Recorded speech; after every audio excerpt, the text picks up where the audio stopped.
The following podcast is a W2M Network original production. Visit W2Mnet.com for all of our other great podcasts, plus news, reviews, articles, and opinions from the worlds of wrestling, video games, football, and entertainment. What time is it?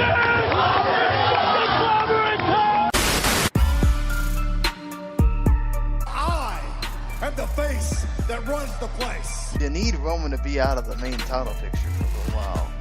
Like, just, you give him a break. This is the only way you're possibly going to get the crowd to do anything but boo him, is give him a break. I'm the greatest wrestler in the world. It was exciting to see because it kind of reminded me of Reading Rainbow a little bit. All he needed was LeVar Burton to come in there.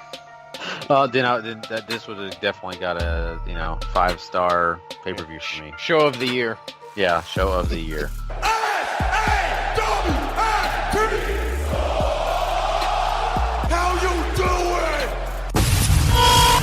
Excuse me, sir. As we went off the air, we learned that Brock Lesnar will be live on Raw next week. Do you have any reaction to that?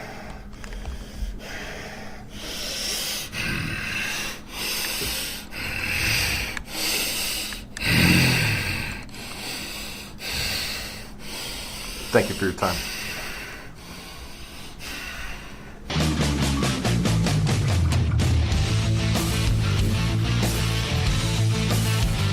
Ladies and gentlemen, wrestling to the max.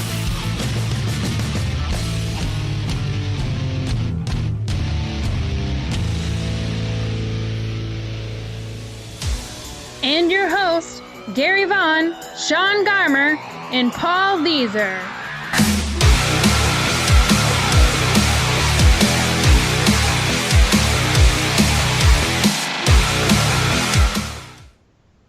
Welcome, everybody, to Wrestling to the Max, episode 217, part 1.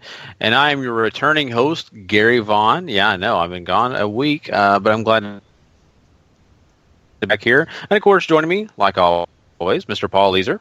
Heyo. And Mr. Sean Garmer. What is up, everybody?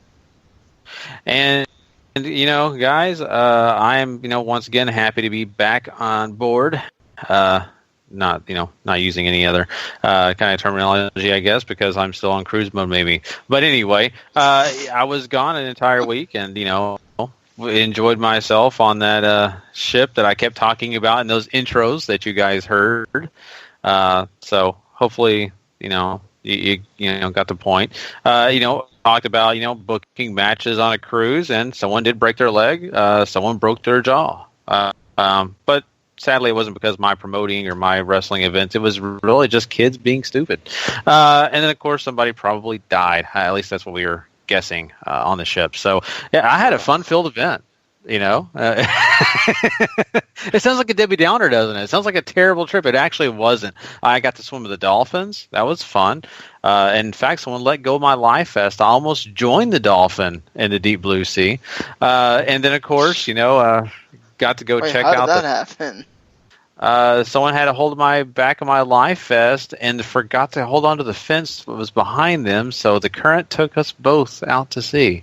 And I was in front of a dolphin, and the dolphin's like, "Screw you guys," and took off. Well, good thing the dolphin didn't decide to take you with him. Hey, that'd have been fun though. Those guys are strong. But anyway, they would have been mad because I didn't pay for that excursion. Because you can do that. They'll do that. But anyway, I had a lot of fun though. There's a lot of cool things. Got to go check out the Mayan ruins where people were sacrificed, and I was very interested in that. I wanted to see the bloodletting things, but they would not show me that. So a lot of cool stuff happened. It's beach time, all that great stuff, of course. But I'm glad to be back in the world of wrestling. I've been away for an entire week. Who would have thought that in my absence, some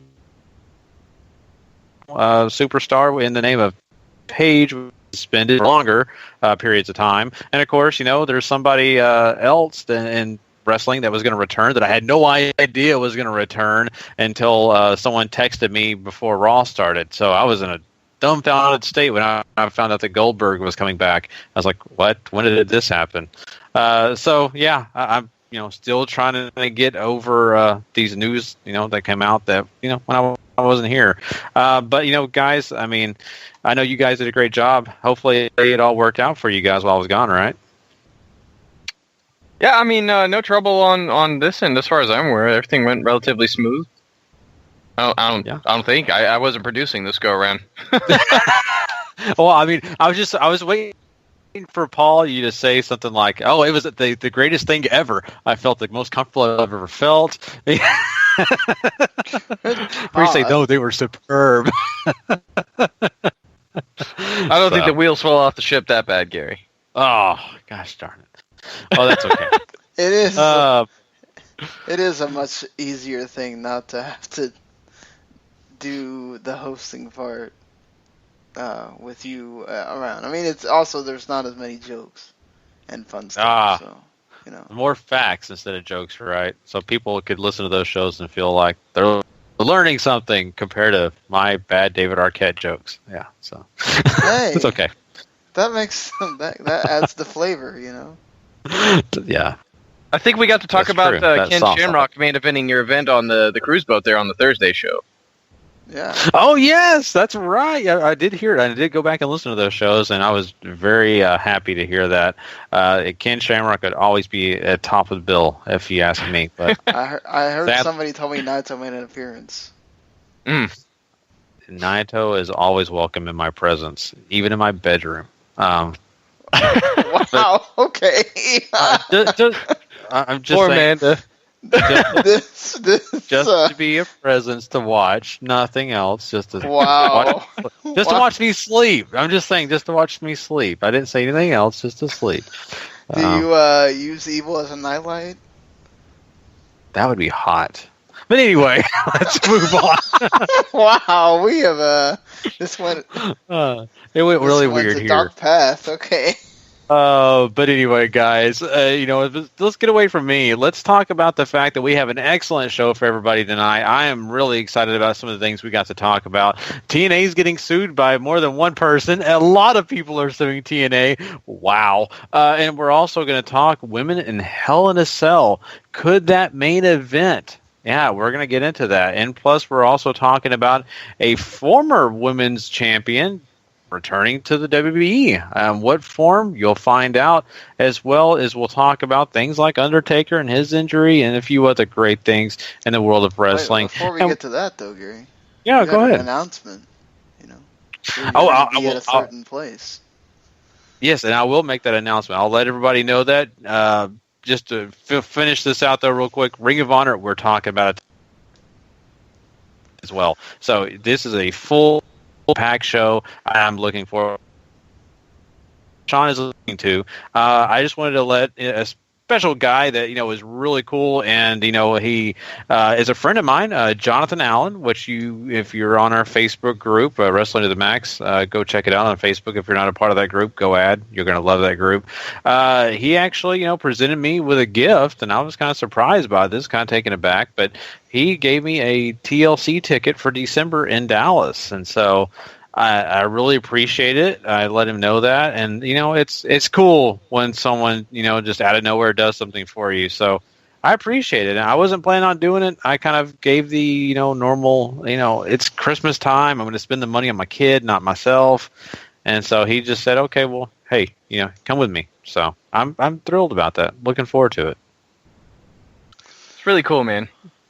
Yeah, that's pretty awesome that you're going. Get some W2M representation. That's right. That means Gary needs to be doing live shots from in front of TLC. No, I'm joking. I probably should take. I have no idea. I haven't really studied where I'm sitting, but maybe I'll take some pictures and we'll post them and all that kind of stuff. And we'll see. I'm looking forward to it. But yeah, I mean, this whole thing, it feels like it's been about me, and I didn't mean that to be that way. I just wanted to kind of talk about my trip and everything. You didn't get to talk about anything for a week, so that's totally okay. Yeah, and I missed some, but that's okay. I'm looking forward to getting into this show, and like I said, we have a lot to talk about. So why don't we go ahead and do that? Let's jump into some quick hits, guys, and of course, we'll have some Ring of Honor later in the show.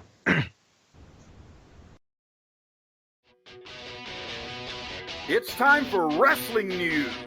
Quick hits.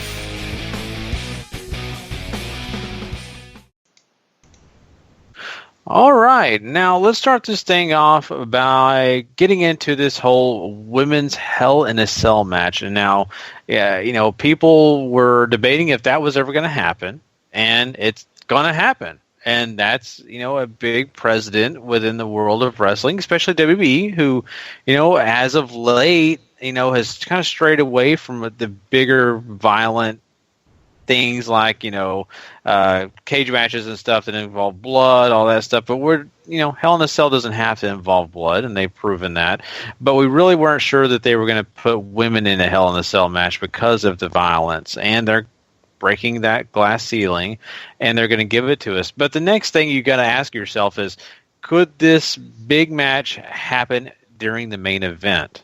And that's been a debate. People have been saying, well, let's take one step at a time. And then there's other people saying, well, heck yeah, that needs to main event.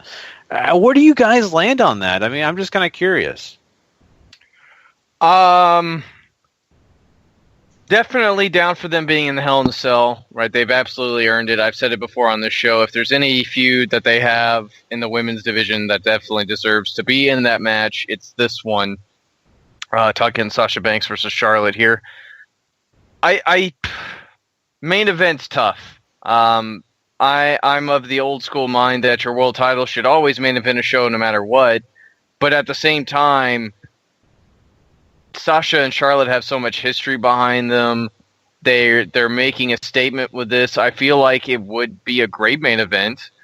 I don't know if it will though, because the internet as well as WWE has been wishy-washy about facts here. So as they always are, that's nothing new, but frustrating nonetheless. Yeah, I think it's one of those things where Mick Foley spoke too soon. And he's had a problem with doing that a couple of times already before we even get to this one, where he announced this morning that the women, Sasha and Charlotte would be the ones main eventing Hell in a Cell. And we talked about it, like having the main event a B-level show would not be a bad thing. And honestly, I mean, I know we said, the WWE Championship should be your main event or whatever, but SmackDown just showed you that, honestly, with the network specials now, it doesn't really matter what main events anymore. It does matter from, if you're watching from a show perspective, from the way we reviewed the show, Bray Wyatt and Randy Orton being the last thing that we saw was really a letdown considering how it went and everything. But this is not something where I'm worried about a letdown. This is a feud that has been going on since NXT. They have history with each other. Yes, there's been more times where they've had more heat than they do right now, I think. But either way, it's been a long-standing feud. It deserves to be in the Hell in a Cell more than, say, Roman and Rusev. And I think the way they've done this feud, you can make a case for it being the main event, and I wouldn't have a problem with it.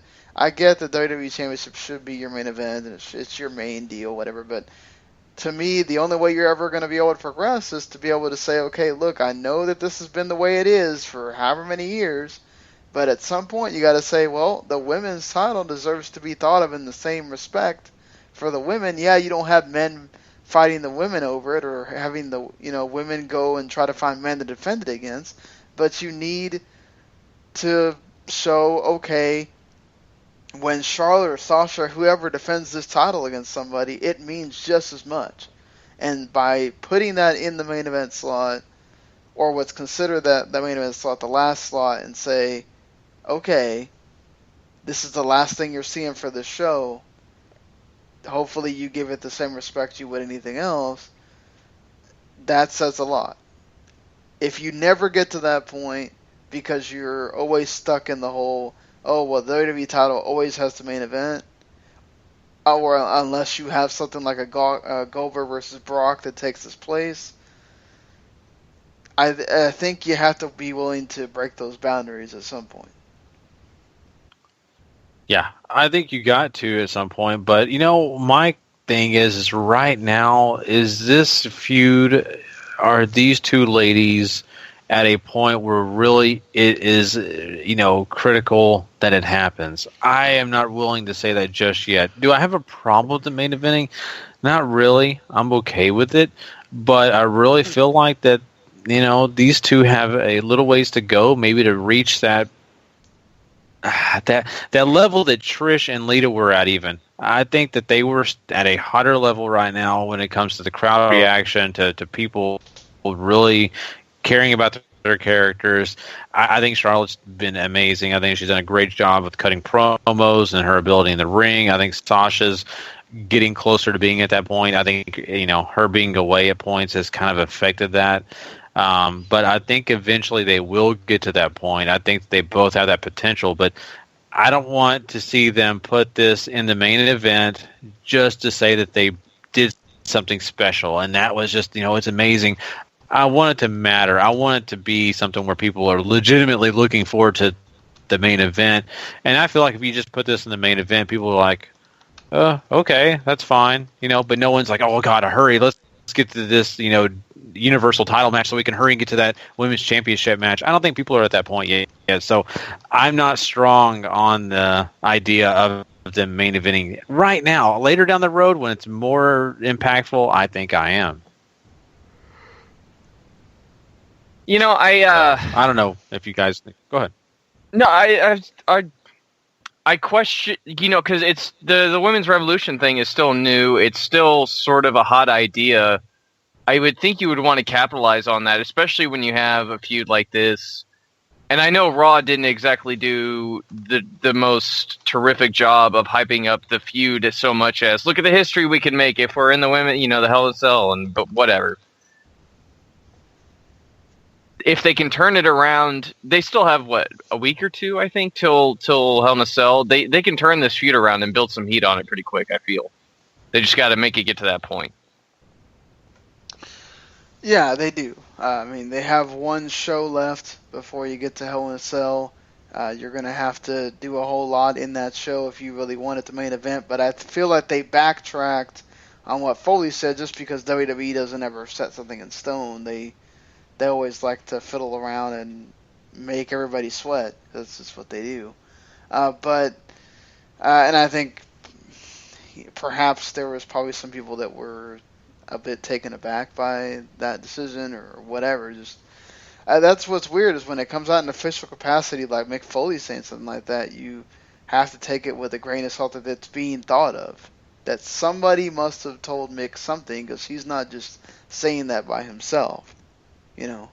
It's either Stephanie or somebody must have said, hey, we're really thinking about having the women main event here. And he just kind of ran with it and took it as, okay, this is what's really happening.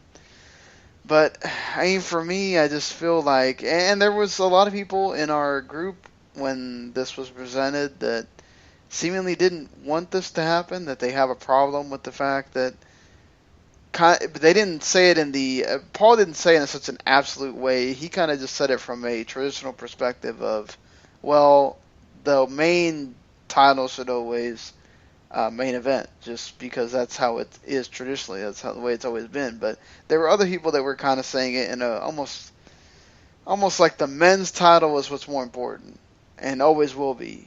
And no matter what you do, it is what it is. And I think in a way, again, I don't want to restate the same thing, but we have to get away from that because that's the only way that we're going to be able to progress as far as wrestling goes, of saying, okay, it's just fine if you have like what Sasha and Bayley did at TakeOver.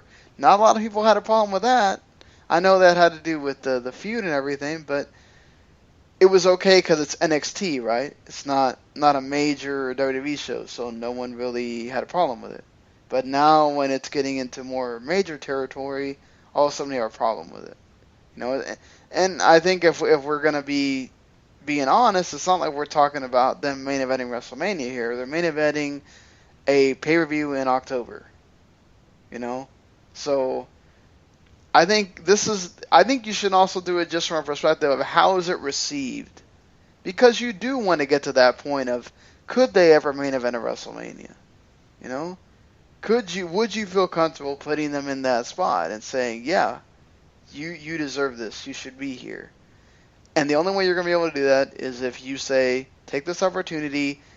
Yeah, maybe the feud's not the hottest thing ever, but it has been simmering. They've been doing a great job of building it, and see how the crowd responds to them being the last thing that they see on that show.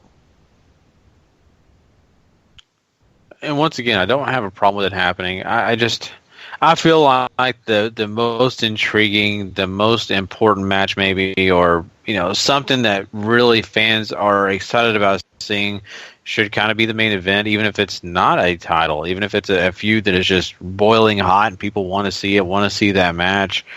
I think that's what needs to be the main event, and let everything else fall in place. But I get some of the old school booking. I get maybe even some of the new world thought processes of hey, let's do something new, let's do something special. I get all that. So I right now I'm not at a point where I'm objecting. I'm just saying, for me personally, if I was doing this is the way I would book it. So do we think that we'll see a lot more of what they did, like with SmackDown, where they just move matches around and it's not the traditional thing we're used to seeing? Maybe the main event always isn't first, or what they call the main event isn't always first or last, but they just decide, okay, we're gonna put this other match here at the end.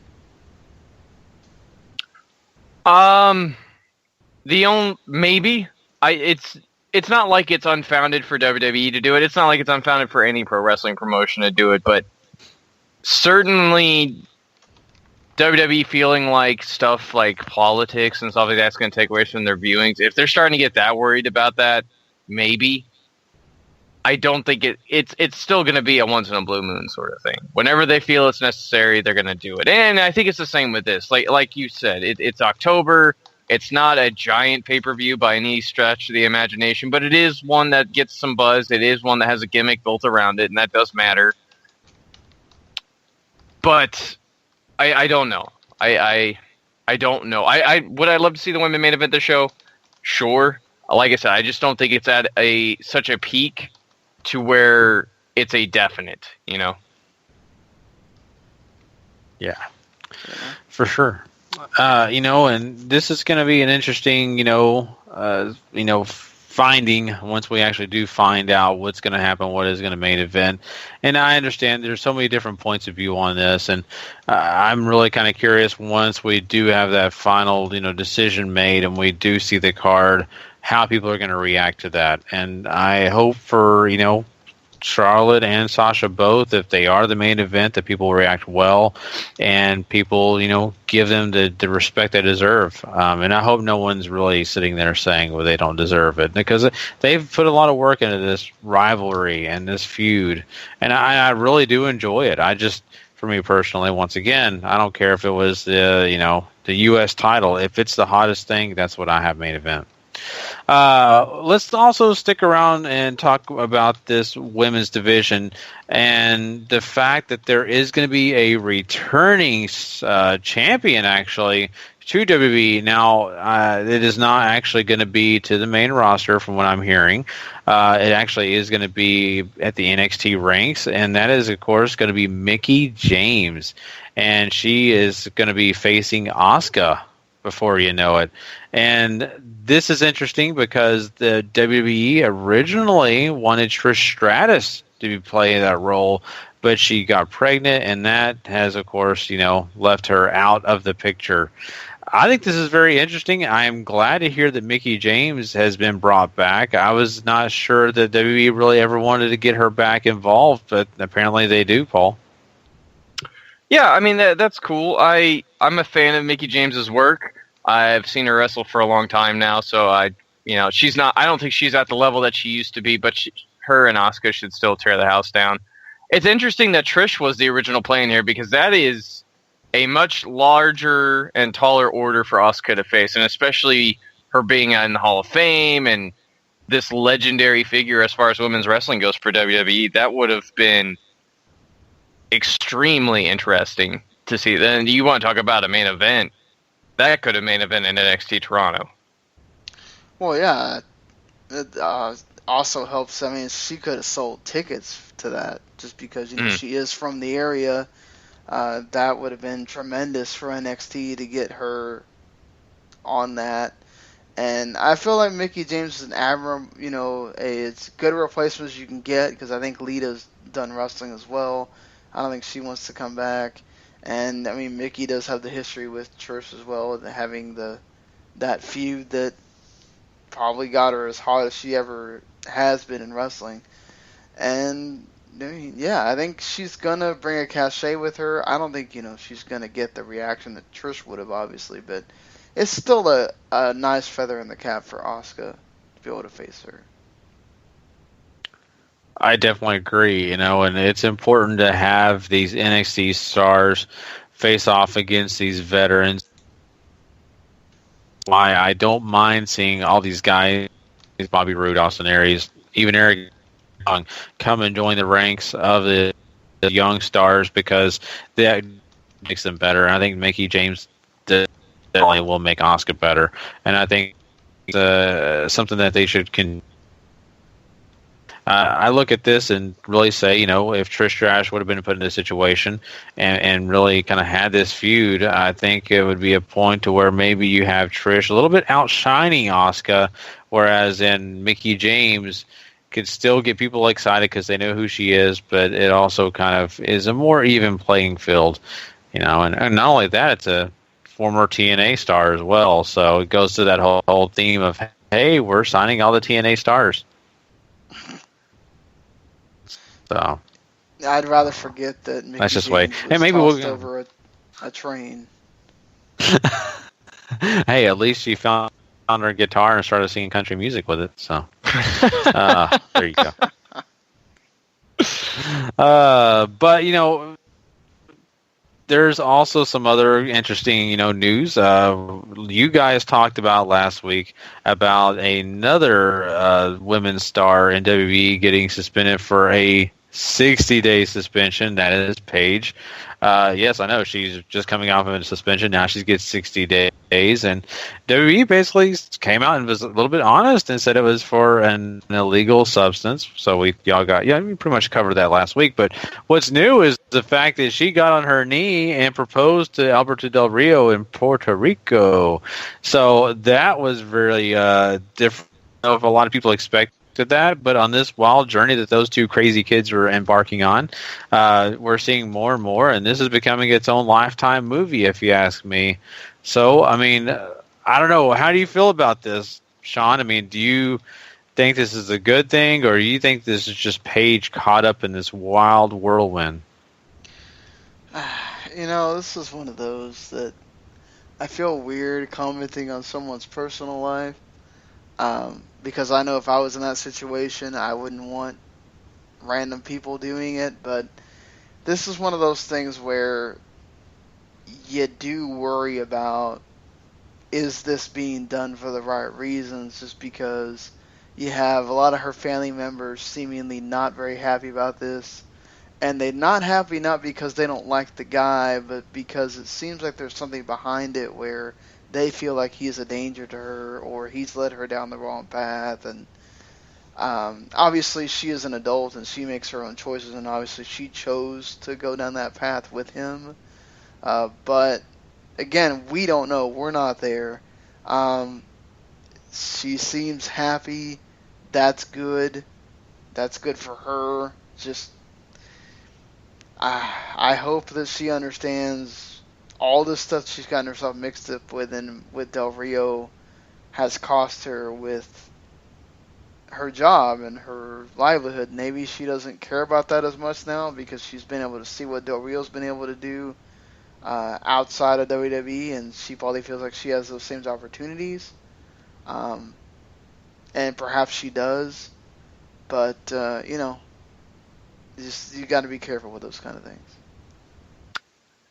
Yeah, I'm not going to say life is tougher for a woman out on the indie circuit, because there are plenty of places that I'm sure would love to have Paige around. You look at TNA, you can look at Shimmer, you look at Shine, you look at all these great places that have started popping up, and especially with how big women's wrestling has come in the last couple of years, a lot of other promotions have divisions And if she wants to stay in the States and work around those, then that's great. I completely see and understand the point of her family, and her ex-boyfriend's coming out on Twitter and talking about how they're trying to help her out too. That seems shady to me, but you have a lot of people here trying to look out for her well-being, and she's torching one hell of an opportunity in the WWE to do this. And much like Son just said, I really hope she understands that. And if she does, and this makes her happy, and she feels like this is going to last her a long time, then more power to her, But there's a large opportunity right in front of her feet if she's willing to walk it too. So, I mean, that's the thing though. Like, you got to remember she's 24, and I'll be honest. I mean, it's different for me because I was having Anaya, or I wasn't, but my wife was having Anaya when I was 24, when she was 24. So I look back at it differently, but I know I wasn't doing the greatest things at 22 and 23 before that. You know what I'm saying? So sometimes you have to walk through that yourself and realize the error yourself before you can see what the other people are seeing. You hate for that person to have to do that, but you are young and you have to make your own mistakes sometimes. And we have seen that WWE is Vince is a very forgiving person. Hopefully it doesn't come down to her burning every single bridge to the point where it's like CM Punk or whatever, but if it goes down a wrong path, which hopefully it doesn't, I'm not trying to say that I want it to get there, because this has already been a circus enough as it is. I really don't. I wouldn't be surprised if we hear something about her going to rehab at some point, but I really rather not, because that's a sad thing. But let's hope that this winds up good and that she's happy and that whatever. And if there's other things involved in there, they will obviously show themselves at some point. I think that this is a situation where Paige kind of finds herself, in love, and, all power to her. Or maybe it's something that she thinks is love. I don't know. I don't know her personally. I don't know her emotions, feelings, all that good stuff. But, you do worry, and you do feel like, she needs to be careful because, this is a situation where, wrestling relationships are not always the best, and we've heard more tragedies than we have, really, let's be honest, successes when two wrestlers get together and decide they're going to get married. It's not really very often you hear them succeed for a long period of time. Same with the actresses and actors in the world of entertainment. They're always married, divorced. So I just, I like anybody else, have concern for her, and I feel bad that she is missing out on a great opportunity.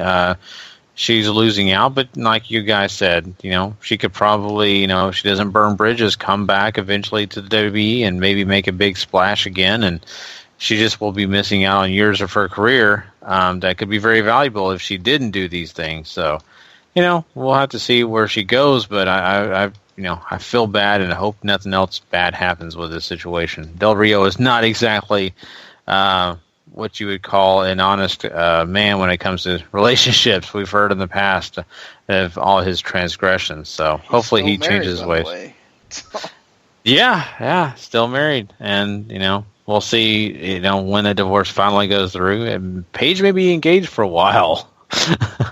So, but needless to say, but both, of them deserve a good life, and hopefully they make it their own. Let's talk about some other things in the world of wrestling. We've talked a lot about the women's division, but let's go ahead and jump into some other things that are very interesting. Let's go ahead and talk about TNA Impact Wrestling and all the situations and trouble and everything that has ensued with them. They've got more to compound on top of that. They've got multiple lawsuits against them. In fact, one of their investors, Billy Corrigan, is suing them as well. And they also have another travel agency suing them, saying that they owe them a ton of money. I know there's a production company that filmed basically Bound for Glory 2015 that never got their money. So there's a lot going into this. There's a lot of lawsuits. TNA is just, in a world of hurt right now. We know Billy Corrigan is suing because not only did he find out that by making an he was not going to be able to voice his opinion as much as he felt like he would have or be able to have more control. But not only that, he's also stopping TNA from just being able to do what they want and sell the company right from underneath. They'll have some time if they do decide to try to sell. But this is just a big mess. I don't know how to say it, Paul, but it's just a giant mess. Where does this lead you to believe is going to happen in the future? I think a big mess about sums this up. We talked. It seems like since we started doing the podcast together, or at least since I've joined, TNA is going to die every year. And I think I've said on multiple occasions that this is the year that TNA dies. But this seriously looks like the year that TNA dies. Like, not only are they having financial troubles, but everybody is coming out of the woodworks to sue them. They're talking about selling. That just, for a company that's taken bullet after bullet after bullet after bullet and somehow managed to keep on walking and limping their way through it existing, it seems like this might be one too many for them to live through, especially if they have to start paying all these off. Yeah. This is just... God, I feel like every week we're going to have some kind of thing with TNA here. Paul was right about, since we started this show, we have been talking about the death of TNA, pretty much seems like. And every year they survive. They've been taking more bullets than 50 Cent at this point, and they keep going. And, I mean, I don't understand this, but this American Express travel-related services company, good God, that's a mouthful. They owe $269,000 in expenses for travel. And then they also owe $3.4 million in debt to other companies, including MMC Acquisition, which is the company that was that mysterious company that paid for the tapings after Bound for Glory that just ended. So, boy. I don't know how many of these companies are going to get involved, but eventually Dixie and TNA are going to run out of resources. Like, I feel like what's going to happen is it's not that TNA is going to pay these people off. It's either they're going to file bankruptcy or there's just not going to be a mystery company anymore that's going to come save them the next time they need a TV taping paid for, and then it's just going to end there. Because one thing we didn't talk about, Paul and I, that came up after we actually did the podcast was that a lot of these wrestlers, if they don't get paid within like a week or two, it will be considered a breach of contract and they'll be considered free agents. And in fact, I think Matt Hardy was talking about that everybody that's involved in that total deletion episode of TNA that's going to be from the Matt Hardy compound, or from the Hardy compound, the entire show, that they were going to breach their contracts to still do that because they've invested so much in it they don't want to not do that show.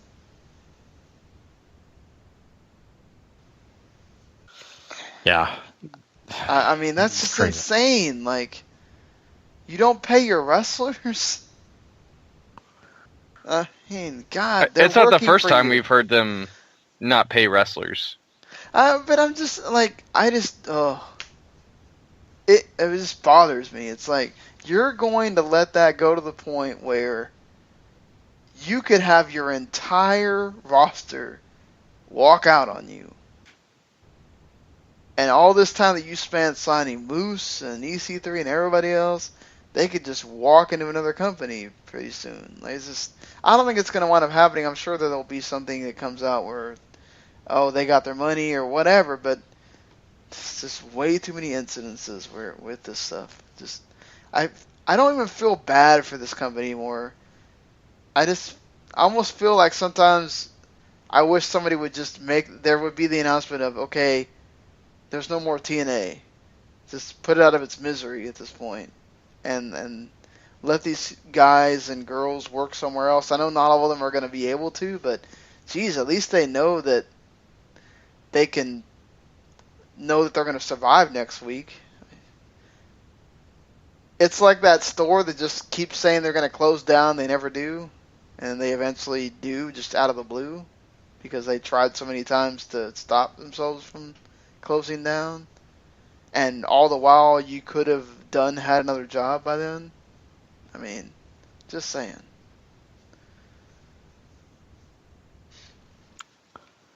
Yeah, it's really sad, and the talent on this roster definitely deserve better than that, and yeah, feel for them for sure.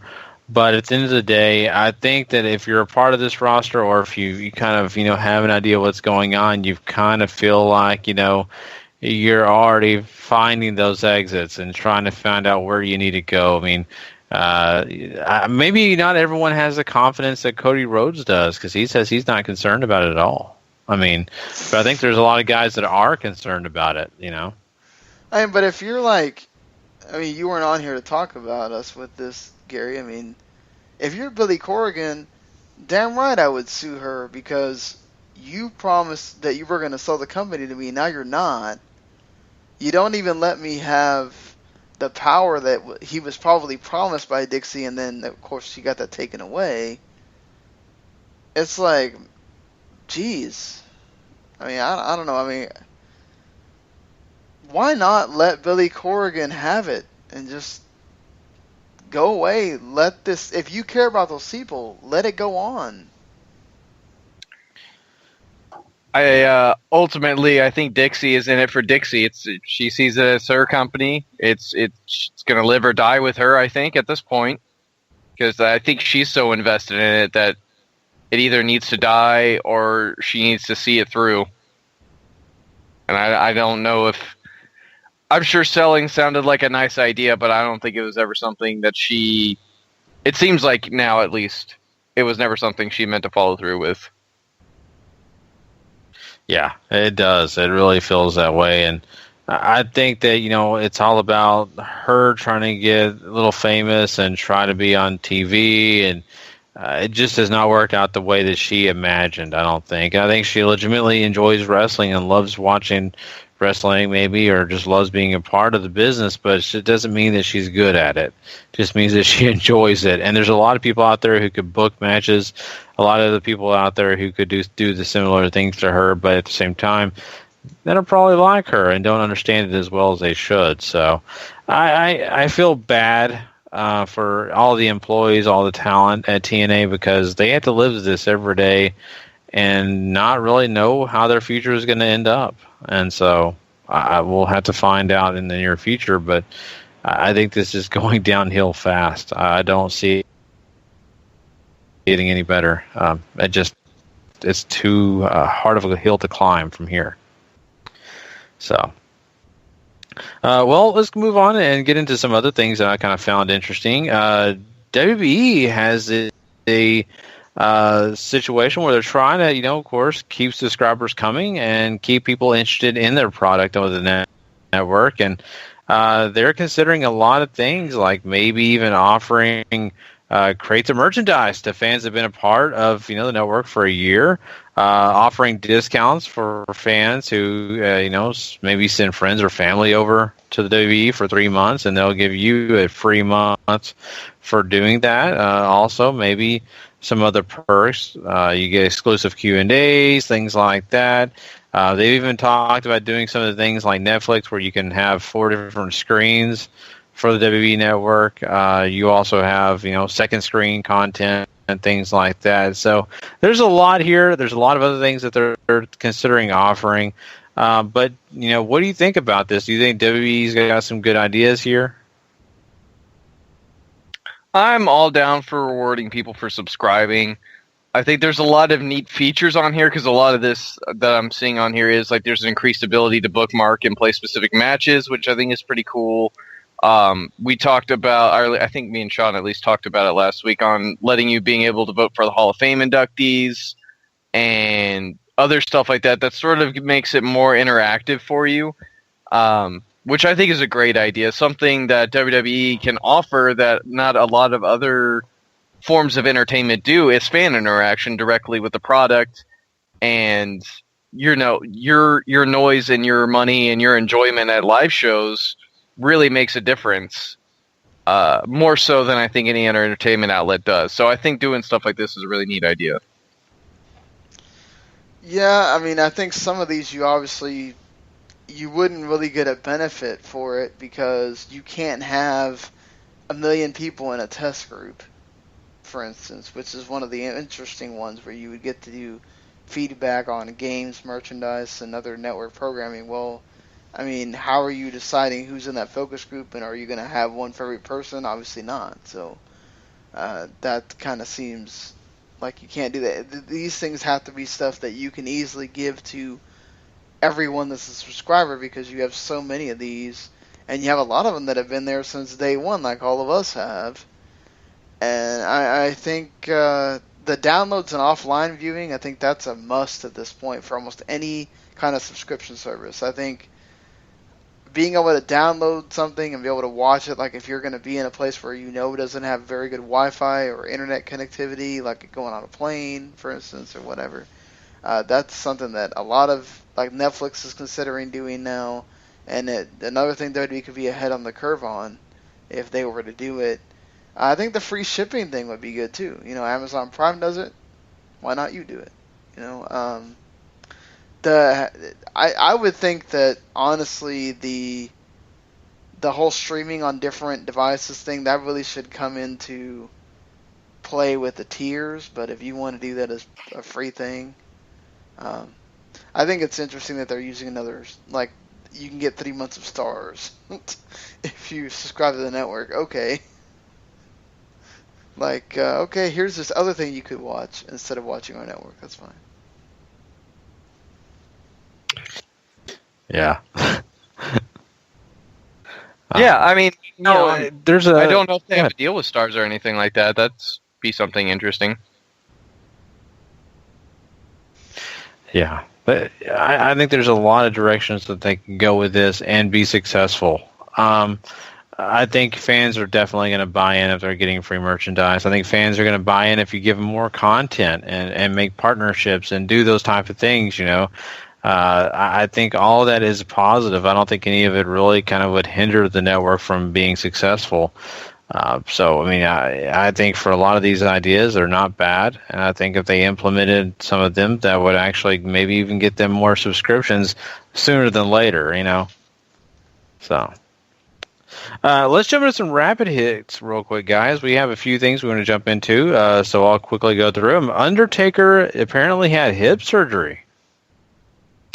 Yeah, I mean, maybe the fountain youth is running out for him. Maybe it's just all that years and years of wrestling catching up with him. But certainly good to see him on the mend in that picture with the crutches, at least. Yeah, good to see him at least knowing that he is okay. Hip surgery is a major thing. Don't know. It's obviously going to affect his mobility, which is already affected as it is.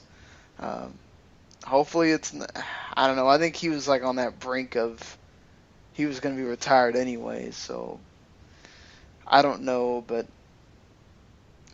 yeah, I hate to say it, but perhaps this is the WrestleMania 32 might have been the last one.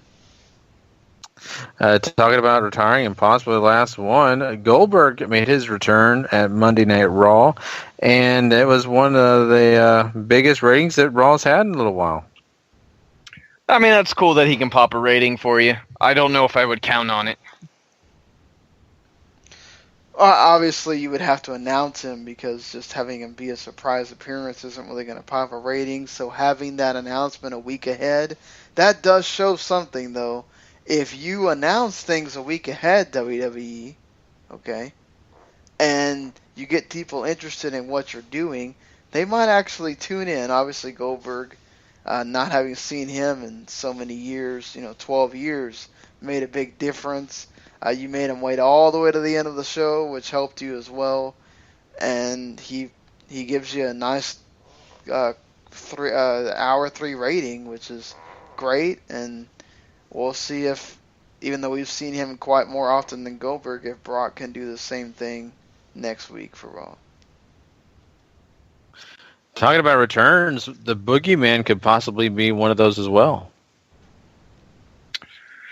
I can't say I'm overly excited about that one. Well, what's he gonna do? Hide in a closet and just jump out at people and yell he's the Boogeyman? I mean, seriously. The dude's not wrestling. I don't know what in the world he's gonna do. So I don't see the point here. Would it be fun if you started palling around with Bray? Oh God. Yeah, you're giving me shattered dreams over here, Paul. Like I'm the face of fear, and I brought the Boogeyman with me. Yeah. Let's make Bray a bigger joke than he already is. Oh, that just makes me sick to my stomach. But what doesn't make me sick to my stomach is the fact that Lucha Underground is now doing live events, and they got some coming up here in October and November. Yeah, they're was it San Diego, Houston, Phoenix, and there's another one in there I'm missing. That's it. I think it's only 3. Oh, okay. Well, I mean, they're free to go to, first come first serve as far as the buildings go. So if you're in the areas, definitely worth checking them out. Yeah, they have meet and greets as well with the wrestlers. So there's other things besides just going to the show. And I mean, that's cool. I mean, we've talked about this several times, that they were going to do this, and it's good to know that they're finally getting this underway. And let's see how this goes. Let's see if they ever do charge for these things. I think it's smart to make the first ones free and see if you get a crowd. And if you don't, well, you tried it and it didn't work. If you do, well, let's see if you can make money off it eventually. Yeah, for sure. And that's a positive. I'm looking forward to seeing what happens with Lucha Underground on the road. But that's our quick hits for this episode. And so that only means that we've got to move on, and we are going to jump into some Ring of Honor next. And of course, we're once again sorry. This is a day later, but that's okay. You'll get a chance to hear everything that took place in Ring of Honor. And we'll be right back with that next.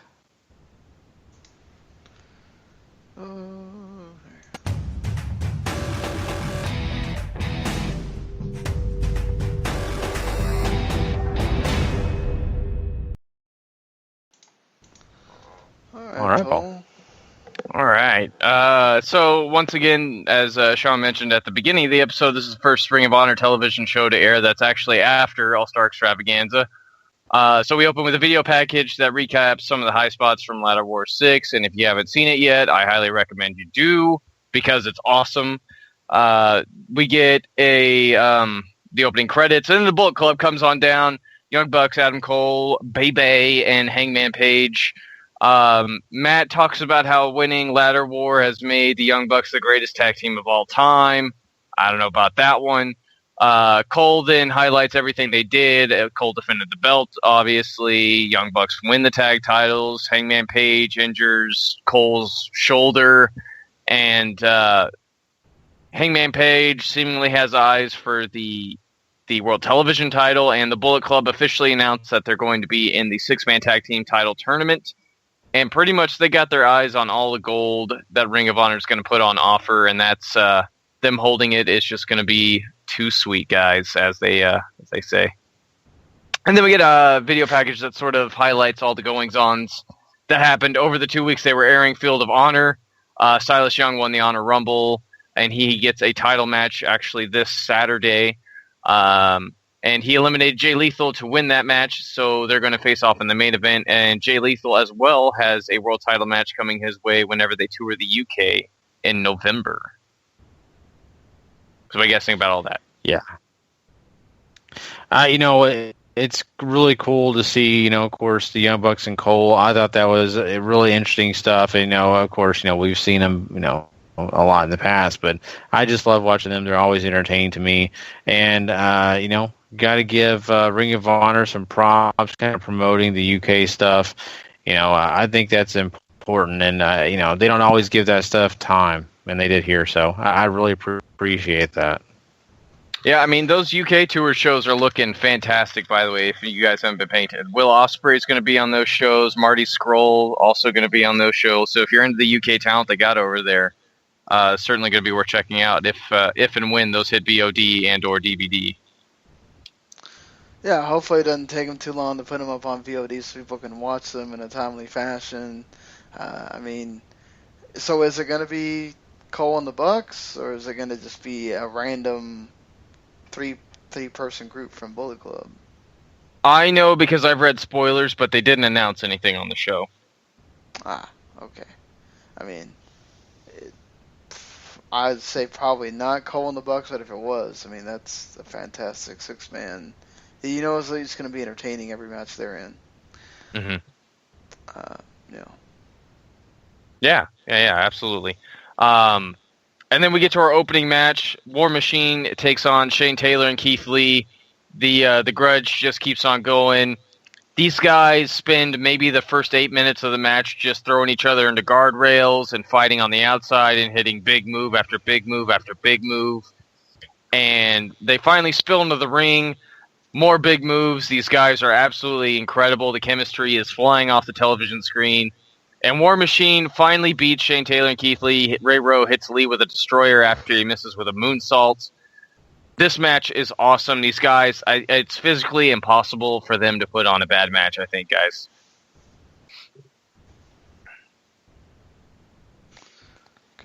Yeah. Go ahead, Gary. I'm sorry.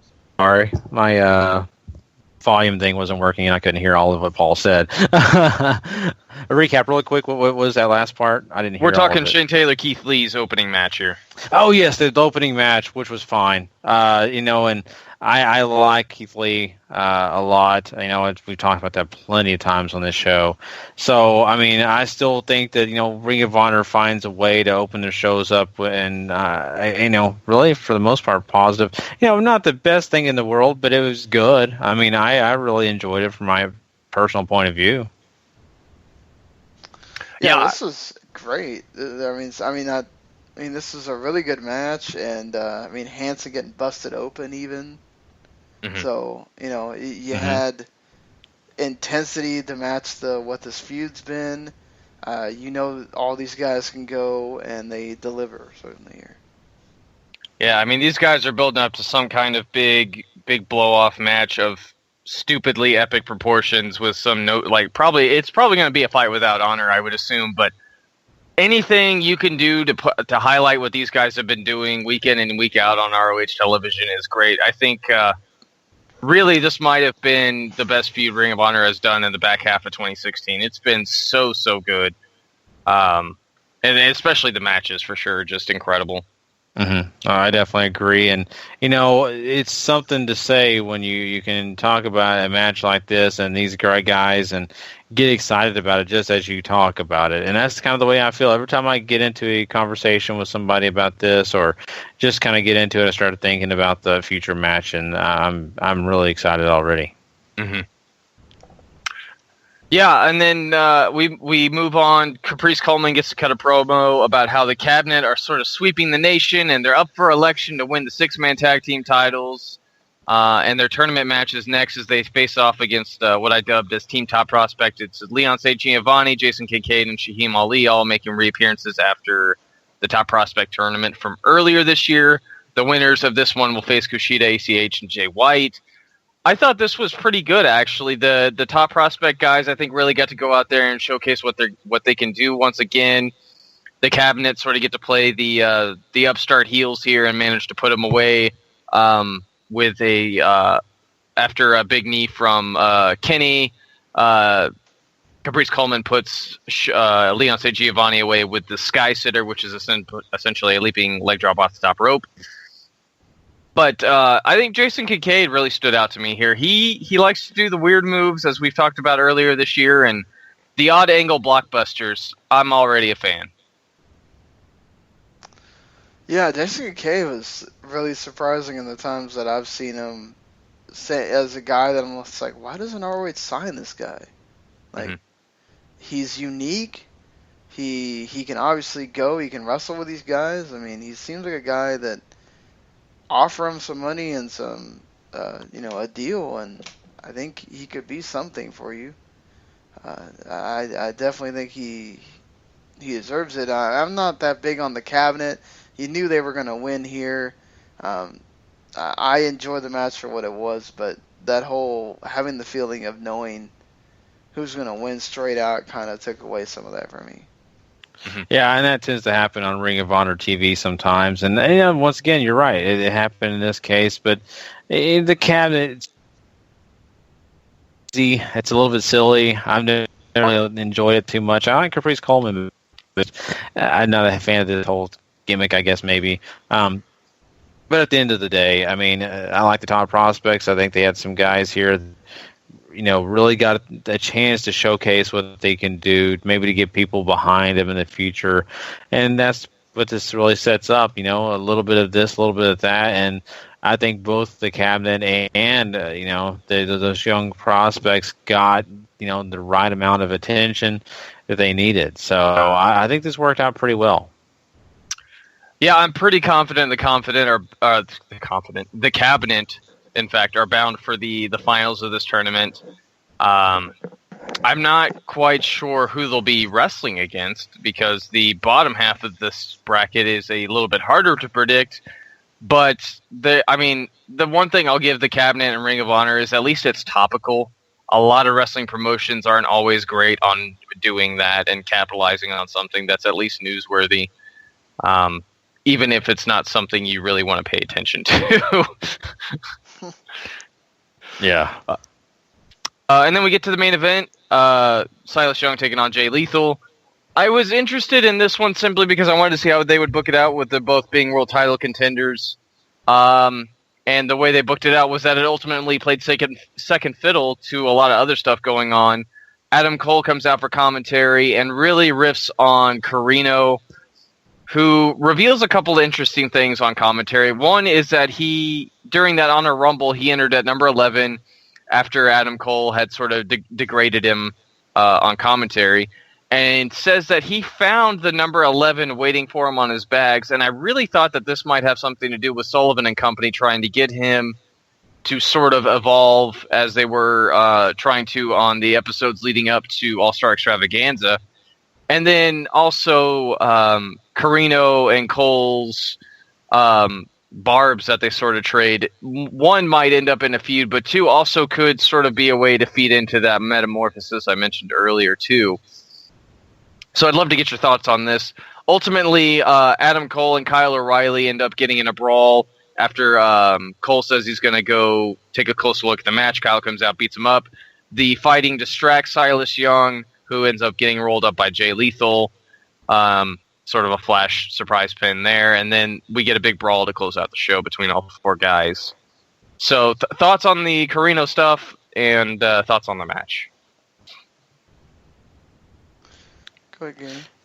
The Carino stuff was interesting, like you were saying. And, I'm really curious to see how that is going to progress. For a little while there, I was getting kind of bored of it, to be honest with you. Not much there, not a lot of interesting things. This kind of adds a little bit to that, and maybe it is more of a positive direction. But, still, I'm not thrilled at the moment with Carino. It's okay. But going into the match itself, and of course the way it all ended up, I think that it worked out the way it had to. We all knew that this whole Adam Cole thing and the Jay Lethal thing was going to still have tons of heat. You were going to see somebody get mad, and even if it was Lethal messing up the match to beat up Cole, we knew that was going to happen. Something was going to happen, and the brawl is not too surprising. But I was kind of surprised they didn't take the full advantage and really give, not just Adam Cole, but even Silas Young the opportunity to really, be that big heel and do something dastardly and really cause some damage just because he could, and just because of the fact that Adam Cole is that distraction. Kyle O'Reilly, of course, is a big part of this thing too. So, I was okay with it. I didn't have a problem with it. I think it all worked out the way it needed to. So I was pretty happy coming out of this one. Yeah, I mean, the Carino stuff continues to kind of be intriguing as far as is Kevin Sullivan involved in this or not. Is this just the thing with Carino and Bullet Club starting out? We know he loves Adam Cole, so that's kind of weird that they would have something on commentary there. But the match was what it was. It's weird considering how good they've made Silas Young look recently, and they kind of just had this happen here. So it's weird. I mean, at least they had him kind of get protected with the roll-up pin where he's distracted, so that helps him a bit. It's not just a straight-up, lethal, hit him with a lethal injection and wins. So that's a positive, I guess. Yeah, I mean, that's true. I also forgot to mention that both commentary and Adam Cole announced that Kyle O'Reilly already has the title shot for Final Battle. And I'm sort of left scratching my head at what the hell we're doing Survival of the Fittest for then, because traditionally when they do Survival of the Fittest, the winner of that tournament gets the title shot at Final Battle. But if we're already gifting it to Kyle O'Reilly, then what the hell's the point?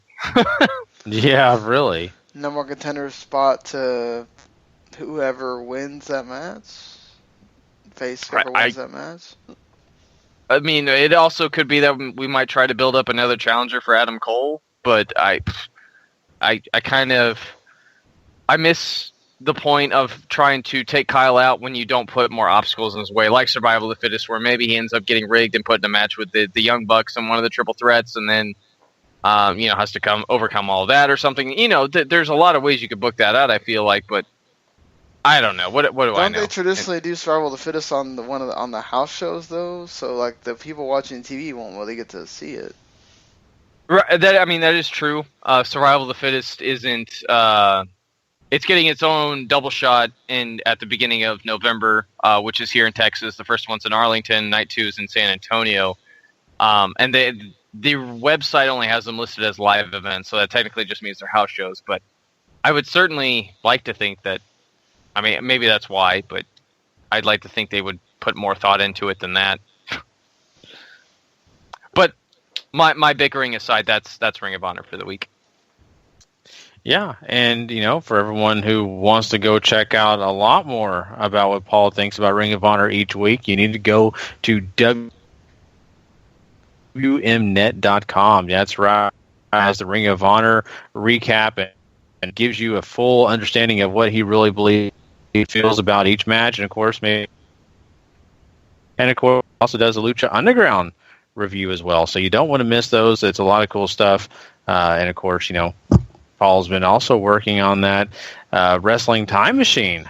That is really cool. So, if you want to find out all of that stuff, you've got to go to W2Mnet.com, and that's where you'll get all that, plus some other great wrestling content that Sean, talked about earlier in the show. You don't want to miss any of the stuff on that website. And, of course, an NXT reviewer now. It's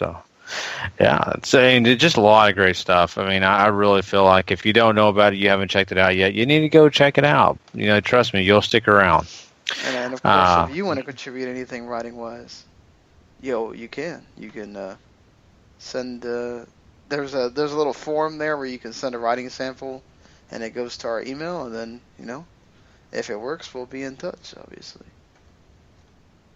For sure. And there's always an open seat for anyone who wants to come and be a contributor. So please, like Sean said, go fill out that form and send it our way. We really would love to hear from you. Plus, if you are, wanting to find us on a regular basis, and maybe you're a new listener, or maybe you just get tired of always having to type in Wrestling to the Max, the best way to go find us is go to W2M Network and subscribe. That's right. If you go to the W2M Network and subscribe, you'll always get our shows right when we get them done. They'll be in your docket. All you have to do is go to your dock, then push play on whatever episode you're ready to listen to. You're not having to search for us anymore if you do that. Plus, you get a lot of extra content because there's lots of other great wrestling shows out there that we are partnered with. So we don't want you to miss any of that great stuff. And, of course, we've got some stuff coming up this week. Really looking forward to Thursday's show. Not only are we going to do some talk about NXT, we got Lucha Underground. We're also going to jump into some TNA Impact Wrestling, and of course some other great stuff in the world of wrestling on that show in part 2. Sean, anything else you kind of want people to know about? The video games podcast should be on there Thursday morning for you.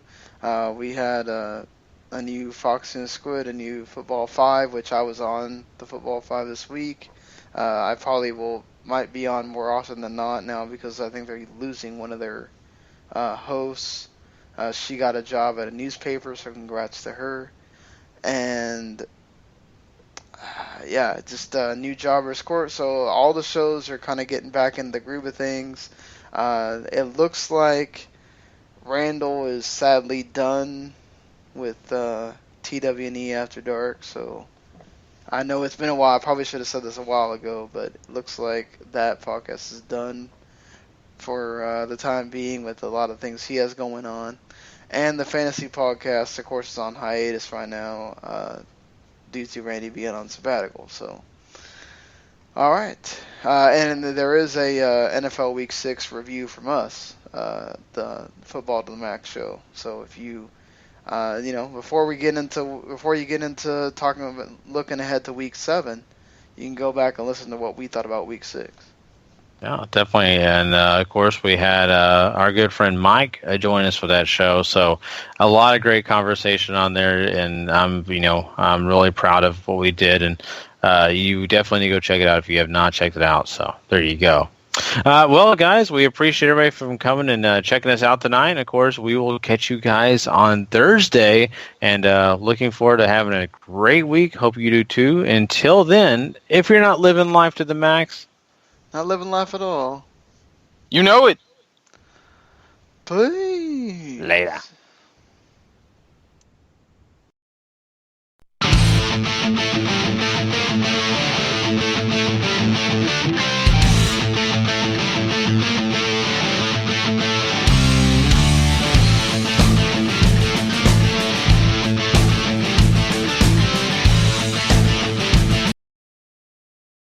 The following podcast is a W2M Network original production.